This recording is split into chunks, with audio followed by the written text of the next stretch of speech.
Alors nous sommes aujourd'hui donc Parashat Shemot, donc premier livre donc du deuxième grand livre de la Torah. Ceux qui vivent, ceux qui vinrent en Égypte, c'est ça le titre un petit peu de notre enseignement, d'un discours qui a été dit par le rabbi. La Parashat Shemot commence par le verset et voici les noms des enfants d'Israël qui vinrent en Égypte. Ve'ele Shemot ben Israël abaim Mitzraïma. Avec Yaakov, chacun vint avec sa famille, comme il est marqué dans le Passouk. Concernant l'arrivée proprement dite des Bnei Israël en Égypte, on peut effectivement employer l'expression qui vinrent en Égypte, et de ce fait, celle-ci figurait déjà au préalable dans la paracha Vaïgash, ainsi qu'il est dit Yaakov et sa descendance avec lui vinrent en Égypte, Abaïm Mitzraïma, qui sont venus en Égypte. Et voici les noms des enfants d'Israël qui vinrent en Égypte. Donc, cette notion de venir en Égypte a déjà été exprimée plusieurs fois dans la paracha précédente de Vaïgash, dans le livre Bereshit, et là maintenant à nouveau dans Shemot. La paracha de Shemot, en revanche, décrit nous décrit les enfants d'Israël qui sont déjà installés en Égypte depuis un certain temps. Donc la question c'est pourquoi donc mentionne-t-elle ceux qui vinrent en Égypte, puisqu'elle nous parle de ceux qui sont déjà installés. Pourquoi on nous parle de ceux qui sont venus? D'accord? Comme s'ils venaient d'arriver dans le pays. Bien plus, le même verset fait ensuite référence à un événement du passé. Comme c'est marqué au passé, chacun vint avec sa famille. Donc pourquoi nous répéter encore une fois, après cela, qu'ils vinrent en Égypte? Donc on le sait très bien, on sait très bien que c'est quelque chose qui a déjà eu lieu. Pourquoi nous parler de quelque chose qui a déjà été? On trouve une réponse à cette question dans le Midrash. C'est marqué dans le Midrash Rabbah, au début de la paracha de Shemot, c'est marqué, il nous explique, ceux qui vinrent en Égypte, qu'est-ce qu'il nous dit le Midrash? Eh bien, y sont-ils venus en ce jour? Ça veut dire, est-ce qu'ils sont déjà venus là aujourd'hui? La question, ne se trouvait-il pas en Égypte depuis de nombreux jours déjà? D'accord? Voilà la question que pose le Midrash. Et en fait, il répond, le Midrash lui-même, en fait, tant que Yosef était vivant, il ne portait pas encore le fardeau de l'Égypte. Et donc, il n'y avait pas de servitude, il n'y avait pas d'esclavage. Puis quand Yosef mourut, ils portèrent ce fardeau de l'esclavage. Et de ce fait, il est dit qu'ils vinrent en Égypte comme s'il s'était passé le jour même. Parce que maintenant, quand on parle de venir en Égypte, on fait référence à quoi? À un nouvel événement qui est qu'il y a eu que Yosef n'est plus là. Donc, a commencé pour eux la servitude et le véritable esclavage. Et donc, c'est comme s'ils arrivaient maintenant dans la dimension de l'Égypte qui est liée l'Égypte à la servitude.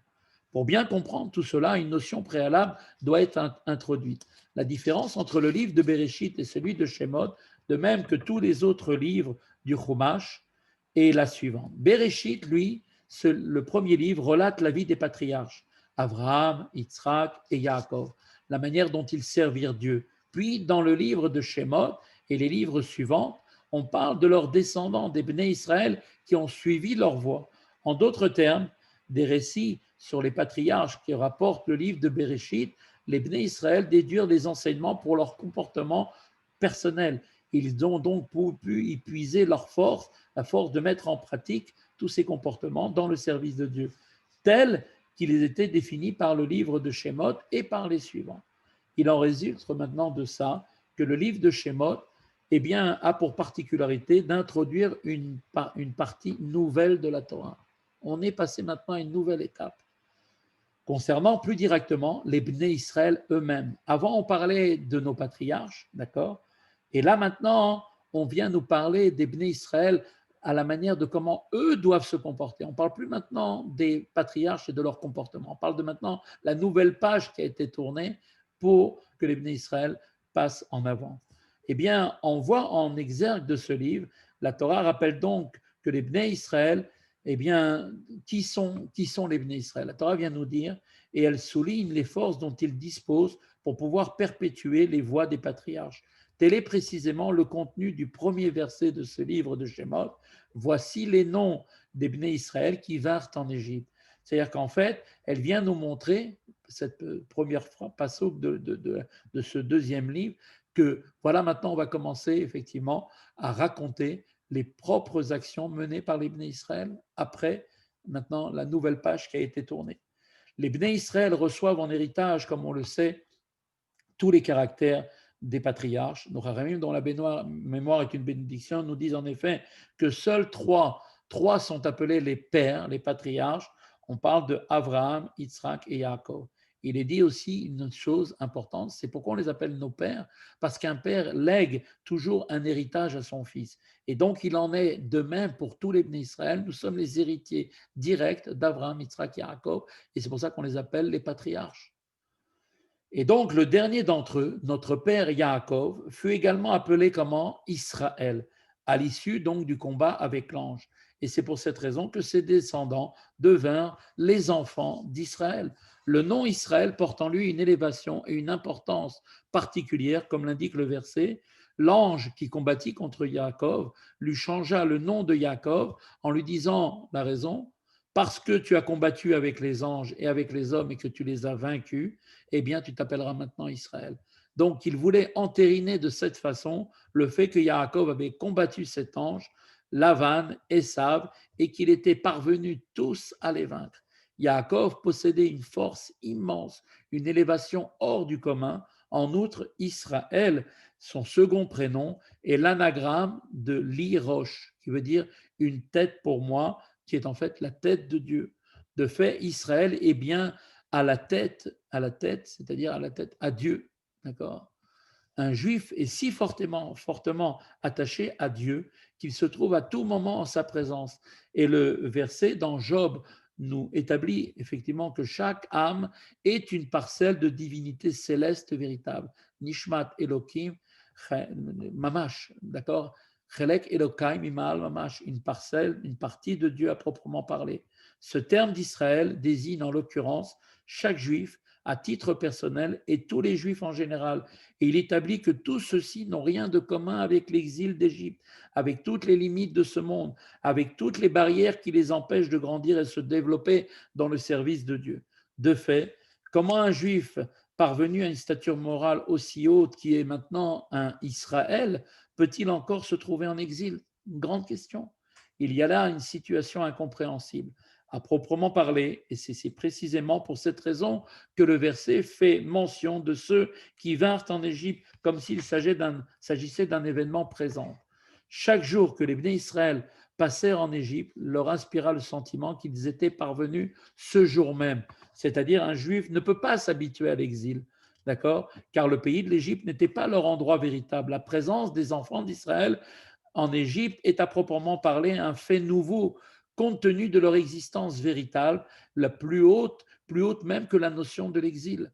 Donc c'est le sens de l'expression, comme si cela s'était passé le jour même, c'est-à-dire comme s'ils étaient entrés ce jour-là en Égypte, comme si nous avions été exilés en ce jour, comme si nous allions effectivement le quitter aujourd'hui même, car il n'est pas notre place. Il découle de tout cela maintenant pour nous, chacun d'entre nous, un merveilleux enseignement pour le service de Dieu. Cet enseignement, c'est que quand un juif a la conscience permanente d'être plus haut que l'exil d'Égypte, duquel découlent tous les exils qui viendront par la suite, y compris la période actuelle, quand il est pétri de la conviction que celui-ci n'est pas sa place, alors automatiquement il cesse aussitôt de s'en affecter, de subir le contre-coup de tout ce qui l'entoure. Il se rappelle alors quel est son objectif principal, quel est son but au sein de cet exil, c'est celui d'y révéler la lumière. Et en fait, il fait en sorte de ne pas lui-même se fourvoyer dans cette obscurité de l'exil.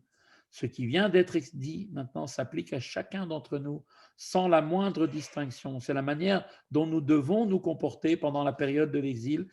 Chacun doit savoir que sa place est infiniment plus haute que cet exil, car comme on vient effectivement, car chacun vient absolument d'y parvenir maintenant. C'est comme si on était arrivé chaque jour, c'est un nouveau jour, comme si aujourd'hui on venait en exil. Et c'est effectivement, c'est comme si ça s'est passé le jour même. Mais en réalité, l'âme des Juifs sont fortement attachés à Dieu en toutes circonstances. Comme il est dit, l'Iroche, Dieu dit une tête pour moi. Et la conscience de tout cela doit leur insuffler, nous insuffler à chacun d'entre nous le courage pour nous permettre de nous renforcer et de nous élever encore plus haut dans le service de Dieu. Bien plus, Nous vivons actuellement dans les tout derniers jours de l'exil et nous nous préparons à la délivrance véritable et complète, comme l'a souligné d'ailleurs le rabbi précédent et le rabbi lui-même. Il ne reste plus désormais qu'à faire briller les boutons pour la parade finale et à se préparer à la venue imminente du Mashiach. Un juif pourrait peut-être être découragé en pensant, voilà, cet exil est long et amer. Sa foi en la venue du Mashiach et en la délivrance pourrait s'en trouver affaiblie, chas v'shalom. La paracha vient nous mettre en garde et elle nous dit à ce propos qu'elle rappelle à chacun d'entre nous, voici les noms des Bnei Israël qui vinrent en Égypte. D'accord? Pour nous dire quoi? Que nous venons d'arriver aujourd'hui, pour nous, nous ne sommes pas concernés par l'exil. Chaque jour est comme si on vient d'arriver aujourd'hui. Donc on n'a pas à prendre ni le passé, ni quoi que ce soit. Il faut nous dire que nous vivons dans les dernières heures de l'exil. Certes, c'est vrai que c'est les plus difficiles, les plus obscurs, mais pour autant, chaque jour de cette période n'est pas réellement le prolongement naturel de tous les jours précédents. Si c'était le cas, on pourrait effectivement être découragé. En fait, chaque jour de l'exil, c'est comme si cela s'est passé le jour même. On vient d'arriver aujourd'hui, comme s'il n'y avait rien eu avant, comme si c'était le premier jour. Alors, une telle conception doit nous permettre effectivement d'observer cet exil d'une manière complètement différente et de se préparer de tout cœur, de tout notre cœur à la délivrance immédiate de notre juste Mashiach. Un enseignement donc découle de tout ce qui vient d'être exposé. Quel est-il? Chaque juif doit savoir que même si l'exil a été si difficile et si long, il n'en reste pas moins plus haut que lui. Le juif est toujours au-dessus de l'exil.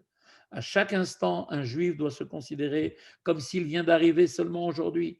Ceci il va lui donner une force nécessaire pour se raffermir dans son service de Dieu, pour être prêt à la délivrance véritable et complète qui se fera avec notre juste Mashiach très bientôt et de nos jours avec la construction du troisième Beth Amikdash.